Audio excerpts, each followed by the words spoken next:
안녕하세요. 리얼옥션 TV입니다. 반갑습니다. 오늘은 정말 중요한 정보입니다. 대다수의 사람이 당할 수밖에 없는 부동산 사기에 대해서 알려드리려고 합니다. 자, 화면을 보시면요, 모르면 100% 핏똥 쌉니다. 꼭 끝까지 시청하셔서 똑같은 사기에 당하지 않기를 바라겠습니다. 자, 10년 동안 악착같이 모은 전세금입니다. 선량한 씨가 있었습니다. 선량한 씨가 악착같이 10년 동안 돈을 모아 사랑하는 사람과 결혼을 약속하고 같이 전세를 구하러 다녔습니다. 그러다 마음에 드는 집이 있었고 나름 부동산 권리 분석까지 전부 확인을 했으나 전혀 문제될 것이 없었습니다. 어떤 걸 확인했냐면은 등기부 등본 확인했고요, 공인중개사 자격증 여부도 확인했고요, 집주인의 신분증 및 인감 확인 등등 여러 확인할 것들을 확인했습니다. 이상이 전혀 없었죠. 그리고 계약금을 걸고 이사 당일날 부동산에서 잔금을 치르기 전에 등기부 등본에 이상이 없음을 재차 확인하고 잔금을 치루었습니다. 모르면 아무리 대비해도 핏똥 쌉니다. 10년간 모은 돈 전세 사기로 한 방에 날릴 수도 있죠. 그렇게 1년 동안 행복한 가정을 이루고 살았습니다. 그리고 행복했습니다. 이 일이 있기 전까지. 어떤 일이 있었을까요? 뭐가 잘못된 거지? 여러분들 어떻게 눈치채셨나요? 뭐가 잘못된 거죠? 조심했어도 당할 수밖에 없었던 이유가 있죠. 이사 당일날 집주인은 근저당을 받았고 근저당을 오후에 설정을 했습니다. 당연히 선량한 씨는 오전에 잔금을 치르고 그리고 이삿짐을 옮기느냐 정신이 없었죠. 오전까지는 등기부에 아무런 문제가 없었습니다.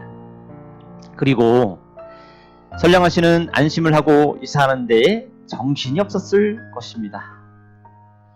오후에 근저당이 설정되리라고는 생각도 못했고, 그리고 전입신고, 인도, 확정일자까지 안정장치를 다 했다고 생각을 했죠. 그런데 도대체 왜 문제가 될까요?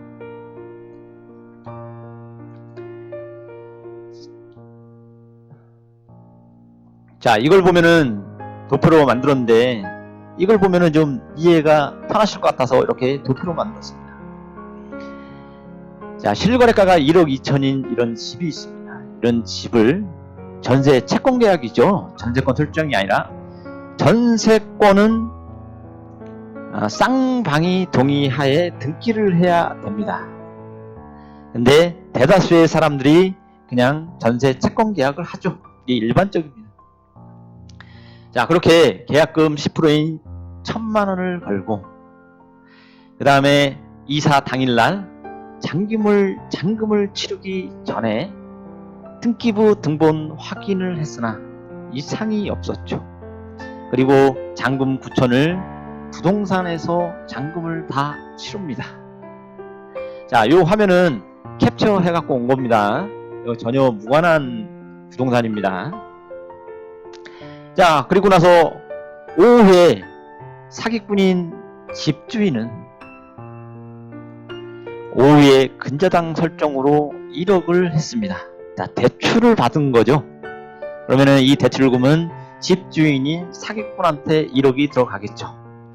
그리고 또 전세 계약금인 총 합금액 1억이 사기꾼한테 들어갔을 겁니다. 실거래가는 1억 2천인데 사기꾼이 지인 돈은 2억이죠. 8천만 원이 더 들어온 상황이 됩니다. 자, 이런 상황에서 1년 뒤 경매로 진행이 됐고 제3자인 낙찰자가 낙찰 금액 1억의 낙찰을 받습니다. 자, 그 다음에 어떤 일이 생겼을까요? 명도라는 부분이 생기죠. 자, 이 선량한 씨는, 전세 임차인 선량한 씨는 근저당권자가 1억을 배당받고 길거리에 나앉게 생겼습니다. 자, 한 푼도 못 받고 쫓겨날 상황이죠. 자, 최우선 변제금은 받을 수 있을 겁니다. 혹은 순위가 된다라고 한다면 우선 변제권이 생기기 때문에 돈을 얼마 정도 받을 수도 있겠지만, 중요한 거는 여기 경매가 1억에 낙찰됐으므로 다 가져가죠. 그래서 만약에 배당 요구를 한다면은 아마 최우선 변제금 1억 최우선 변제금 밖에 받아갈 수가 없을 겁니다. 피눈물 나죠. 자, 알아도 확인을 해야 됩니다. 자, 이런 공부 필요합니다. 자, 이런 공부는 꼭 확인하셔서 똑같은 상황에서 이런 사기를 당하지 않으셨으면 좋겠습니다. 자, 전입을 했죠. 그 다음에 인도를 했어요. 그러면은 대항력이 그 다음날 이 길 0시서부터 발생이 되죠. 자, 이렇게 2020년 1월 1일 날 전입 플러스 인도를 했다면 대항력 발생시키는 그 다음날인 2020년 1월 2일 이 길 0시서부터 발생이 됩니다. 전입의 인도의 확정일자까지 받았다라는 것은 우선 변제권이 생긴다라는 거죠. 자, 우선 변제권은 2020년 1월 2일 이 길 0시에 같이 발생이 됩니다. 근저당권의 효력 발생 시기는요, 이게 중요하죠. 근저당은 물권입니다. 2020년 1월 1일 당일날 효력이 발생이 되죠. 결국 눈뜨고 코 베어가는 셈이 됐습니다. 대처 방법입니다. 꼭 활용하셨으면 좋겠습니다. 피 같은 내 전세금을 한 방에 날릴 수 있는 상황에서 이런 한 가지의 지혜로운 부분으로 내 전세금을 구할 수 있는 방법이죠. 계약서 특약사항의 대항력 발생 시기인 다음 날까지 등기부상 물권 행위가 있을 시 계약은 무효로 하고 손해배상을 하기로 한다 라는 특약사항을 달면 됩니다. 자, 알면은 간단하죠. 모르면 당할 수밖에 없습니다. 자, 어떻게 보면 작은 지식 하나가 내 돈 평생 10년 동안 모은 내 돈 전부를 지킬 수 있는 지식이 됩니다. 또한 지혜가 됩니다. 자, 여러분, 오늘 제가 강의해드린 내용이 여러분들한테 유익한 내용이었기를 바라고요.